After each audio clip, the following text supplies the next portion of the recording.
توی اوج دوران ضد اصلاحات کلیسا به دنبال هنری بود تا بتونه با اون مردم رو علیه پروتستانا تحریک کنه.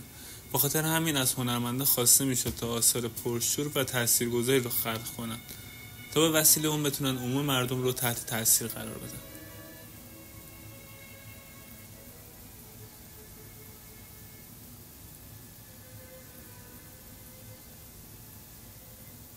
کاراواجو سال 1592 بعد از قتلی که توی میلان مرتکب میشه به روم فرار میکنه.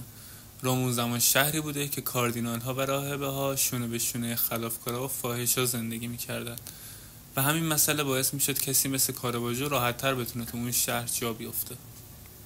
کاراواجو همونطور که توی دنیای واقعی از قوانین سرپیچی میکرد، توی هنرش هم این کار رو انجام میداد. اون به دنبال تاریک ترین داستانهای مسیحیت میرفت و اونا رو بدون تردیدی به نمایش میذاشت و همین مسئله باعث وحشت زدن راهبه ها و کاردینال ها میشد، چون اون عادی بودن و فقر مسیح و شاگرداش رو پررنگ‌تر میکرد و برای مدل‌هاش هم از مردم عادی استفاده میکرد. کاراواجو وقتی مریم رو با پاهای کثیف یا وقتی که پتروس شبیه یک پیرمرد درمونده به تصویر کشید روم رو شوکه کرد. داستان خیانت با پوست سالها بود که ذهن ایتالیایی‌ها رو مسحور خودش کرده بود و هزاران هنرمند اون رو به تصویر کشیده بودن، اما هیچ وقت به صراحتی که کاراواجو به تصویر کشیده بود نبود. اگه نقاشی کاراواجو از صحنه خیانت رو با نسخه جوتو مقایسه کنیم، تفاوتش بیشتر روشن میشه.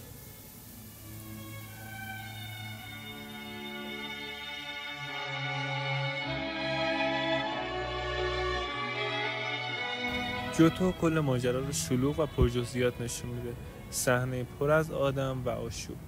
اما کاراواجو همه اون شلوغی ها رو حذف میکنه و فقط میمونه هسته اصلی ماجرا، همون لحظه حساس و پرتنش.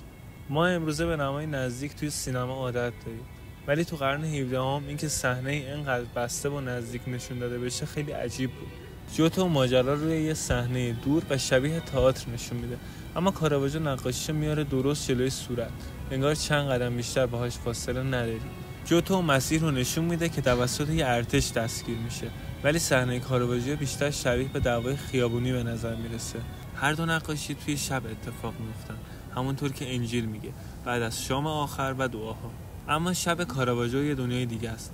هیچ پس زمینه‌ای نیست، نه ساختمونی و نه باغی، فقط تاریکی. تنها نوری که صحنه رو روشن میکنه نور ماه از بیرون کادر. دقیقاً از همون جهتی که کاراواجو همیشه برای نور پردازیش انتخاب میکرد، از شب به راست. این نور تقریبا مثل نورافکن مستقیم روی عیسی و یهودا افتاده و انگار داره نور الهی رو تداعی میکنه. البته یه نفر گوشه تصویر فانوس دستشه، ولی اون نور هیچ تأثیری نداره. نوری که روی زره ها میفته بیشتر شبیه نوریه که از سمت خود تماشاگر میاد. توی نسخه جوتو همه چیز واضحه، داریم یه اتفاق کاملا مذهبی رو میبینیم، اما توی نسخه کاراواجو انگار خودش ازمون میپرسه اگه عیسی موقع دستگیری مثل یه آدم معمولی به نظر میرسید چی؟ کاراواجو اینجا بیشتر روی انسان بودن مسیح تاکید میکنه، نه روی الهی بودنش. توی نسخه کاراواجو فقط 7 نفر دیده میشن. شخصیت‌های اصلی توی نقاشی از چپ به راست اینطور چیده شدن: یوحنا، عیسی، یهودا، یه سرباز دیگه، مردی که فانوس دستشه و درست پشت سرش هم یه سرباز دیگه. توی هر دو نقاشی یه مرد رو می‌بینیم که شنلش کشیده شده و به عقب پرت میشه، همون شخصیتی که توی انجیل بهش اشاره شده ولی اسم نداره.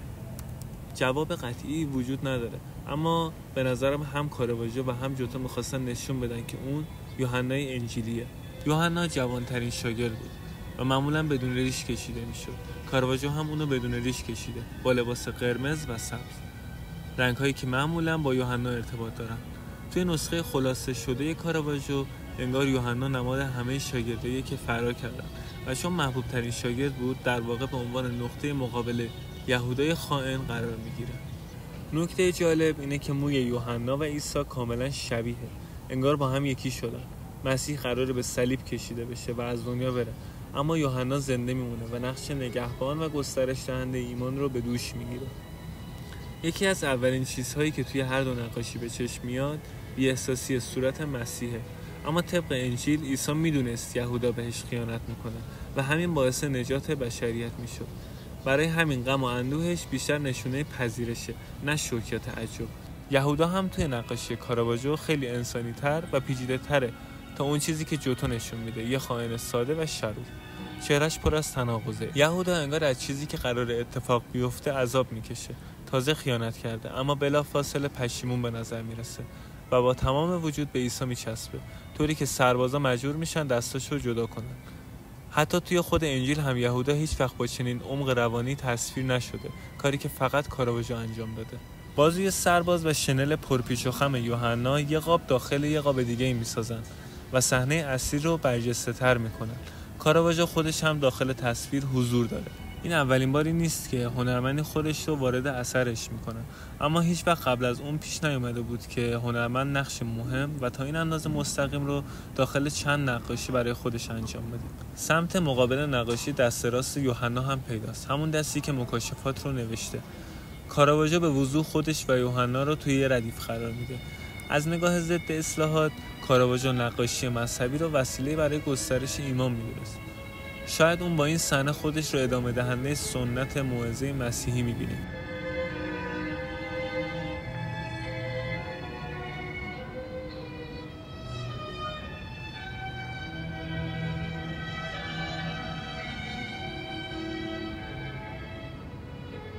این نقاشی تو زمان خودش شاهکار بزرگی به شمار می‌اومد، اما به شکل عجیبی 300 سال ناپدید شد.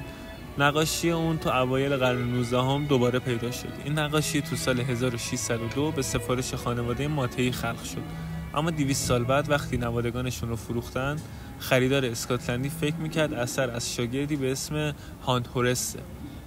تو سال 1921 یه زن ایرلندی تو تعطیلات اسکاتلند اون رو توی مغازه عتیقه فروشی خرید. اون تابلو رو با خودش به دوبلین برد و بعدها اون رو به کشیشان اهدا کرد. تابلو 60 سال تو سالن غذاخوری صومعه آویزون بود و بدون هیچ توجهی خاک می‌خورد. بالاخره تو سال 1990 برای مرمت فرستاده شد. معلوم شد که این اثر نه یک کپی بلکه کاراواژوی اصیله. تو سال 1993 این شاهکار از دست رفته دوباره در برابر چشم عموم قرار گرفت، اما سرنوشت کاراواژو پرآشوب‌تر از تابلوهاش بود. بعد از قتلی که تو روم مرتکب شد، به ناپل فرار کرد، سپس به مالت و سیسیل. هر جا میرفت شاهکار تازه خلق میکرد، ولی دشمنان بیشتری برای خودش میساخت. اون در حال فرار تنها و بیمار تو ساحل توسکانی جون داد. کاراواژو از سمت زندگیش تو تباهی و خشونت میگذشت و از سمت دیگه نقاشی‌هاش عمیق‌ترین تجربه‌های روحانی رو خلق میکردن. دلیل گیرایی آثارش دقیقاً همین تضادها بود.